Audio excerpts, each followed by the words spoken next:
विद्यालय और गणशिक्षा विभाग पक्षर स्कूल छात्र छात्री एक बड़ पदक्षेप हेले कौन नुआ पदक्षेप चलतु आउे नक से बाबद संपूर्ण अपडेट टी जाना हेले ताहा पूर्व वीडियो को गोटे लाइक करंतु चैनल को नुआ आसथिले एबे ही चैनल को सब्सक्राइब करी बेल आइकन को प्रेस करी ऑल रे क्लिक कर रखिबाकू जमार भी भूलंतु नै। स्कूल छात्र छात्री automated permanent academic account registry बा आपार बाध्यतामूलक होईछि।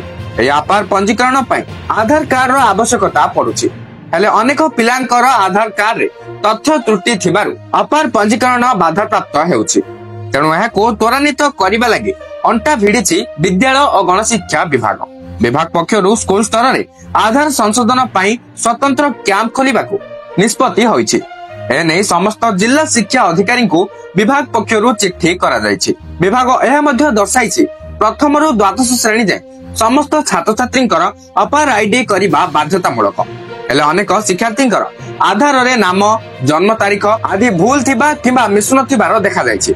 एपरिकी किछि पिलांकर आदौ आधार कार्ड नाही फल रे अपार पंजीकरण हेई पारुनी। तेणु स्कूल स्तर रे आधार कैंप खोलिबा लागि एजेंसी चयन करबाकू ओका को दायित्व दिया जायछि।